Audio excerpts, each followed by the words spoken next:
جولائی 634 عیسوی کے آخری ہفتے میں خالد کی فوج اسی طرح اجنادین کی طرف پیش قدمی کر رہی تھی۔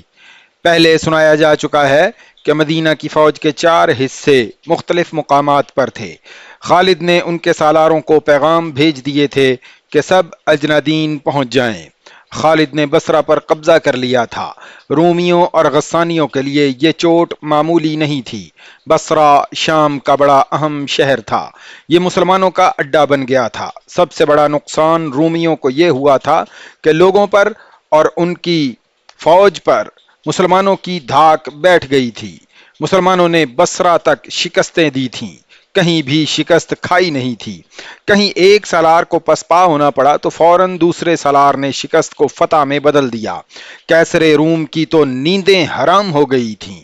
خالد نے جب بصرہ کو محاصرے میں لے رکھا تھا اور صورتحال بتائی جا رہی تھی کہ بصرہ رومیوں کے ہاتھ سے جا رہا ہے، تو شہنشاہ ہرقل رومی نے حمص کے حاکم وردان کو ایک پیغام بھیجا تھا: کیا تم شراب میں ڈوب گئے ہو یا تم ان عورتوں جیسی عورت بن گئے ہو جن کے ساتھ تمہاری راتیں گزرتی ہیں؟ ہرقل نے کہا تھا: اور اس میں کوئی شک نہیں کہ تمہارا دن اونگتے گزرتا ہے۔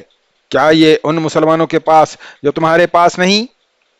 کیا ہے ان مسلمانوں کے پاس جو تمہارے پاس نہیں؟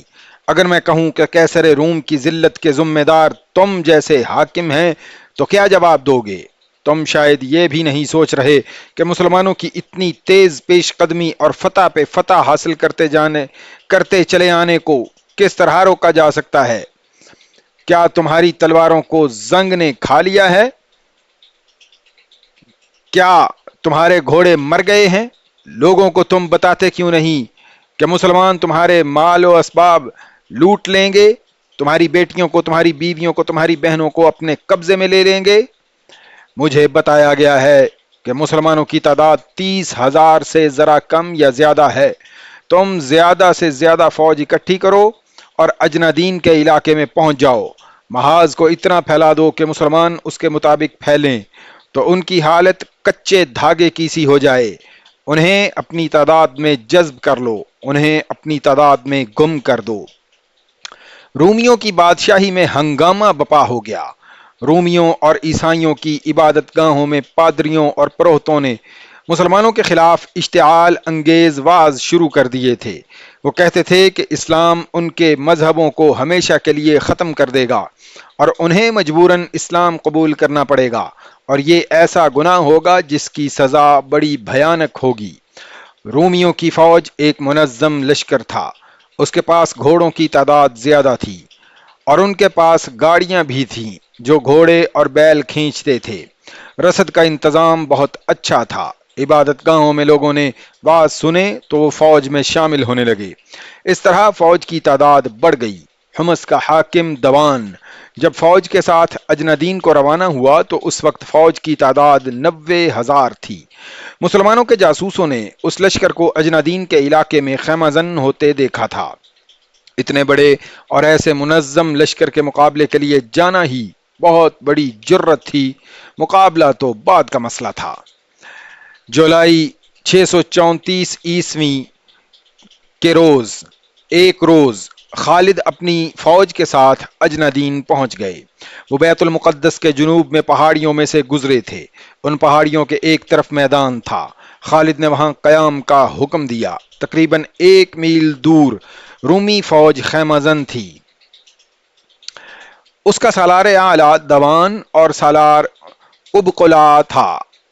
رومی فوج تو جیسے انسانوں کا سمندر تھا۔ مسلمانوں کی فوج اس کے مقابلے میں چھوٹا سا دریا لگتی تھی۔ اسلامی فوج کے جو دستے دوسری جگہوں پر تھے وہ آ گئے اور مسلمانوں کی تعداد 32,000 ہو گئی۔ 1 میل کوئی زیادہ فاصلہ نہیں ہوتا۔ مسلمان اونچی جگہوں پر کھڑے ہو کر رومیوں کی خیمہ گاہ کی طرف دیکھتے تھے۔ انہیں حد نگاہ تک انسان اور گھوڑے نظر آتے تھے۔ 2-3 دنوں بعد خالد کو بتایا گیا کہ فوج میں کچھ گھبراہٹ سی پائی جاتی ہے۔ مورخ لکھتے ہیں ان 9,000 مجاہدین میں ذرا سی گھبراہٹ نہیں تھی جو خالد کے ساتھ تھے۔ وہ عیسائیوں، غسانیوں اور رومیوں کے خلاف لڑتے چلے آ رہے تھے۔ وہ رومیوں کی اتنی زیادہ فوج سے خوف زدہ نہیں تھے۔ دوسرے دستوں کا حوصلہ بڑھانے کے لیے خالد خیمہ گاہ میں گھومنے پھرنے لگے۔ وہ جہاں رکتے ان کے ارد گرد مجاہدین کا مجمع لگ جاتا۔ خالد نے سب سے ایک ہی جیسے الفاظ کہے، اسلام کے سپاہیوں، میں جانتا ہوں تم نے اتنی زیادہ رومی فوج پہلے کبھی نہیں دیکھی، لیکن تم اتنی بڑی فوج کو پہلے شکست دے چکے ہو۔ خدا کی قسم تم ڈر گئے تو ہار جاؤ گے۔ اگر تم نے اس لشکر پر فتح پالی تو رومی ہمیشہ کے لیے ختم ہو جائیں گے۔ اپنے اللہ کے نام پر لڑو، اسلام کے نام پر لڑو۔ اگر تم نے پسپائی اختیار کی تو دوزخ کی آگ میں جلو گے۔ جب لڑائی شروع ہو جائے تو اپنی صفوں میں بدنظمی پیدا نہ ہونے دینا، قدم جما کر رکھنا، جب تک میری طرف سے حکم نہ ملے نہ پیچھے ہٹنا نہ حملہ کرنا۔ اللہ تمہارے ساتھ ہے اور اللہ کے رسول کی روح مقدس تمہارے ساتھ ہے۔ ادھر رومیوں کا سالار اعلیٰ دوان اپنے کمانڈروں سے کہہ رہا تھا، اے رومیوں، قیصر روم کو شکست کی ذلت سے بچانا تمہارا فرض ہے۔ قیصر روم کو تم پر اعتماد ہے۔ اگر تم نے ان عربی مسلمانوں کو فیصلہ کن شکست نہ دی تو یہ تم پر ہمیشہ کے لیے غالب آ جائیں گے۔ یہ تمہاری بیٹیوں، بہنوں اور بہوؤں کی آبرو ریزی کریں گے۔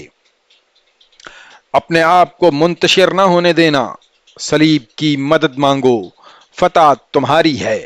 مسلمانوں کی بہت تھوڑی تعداد ہے، ایک کے مقابلے میں تم 3 ہو، اس لیے ان کے سامنے ڈٹ جاؤ۔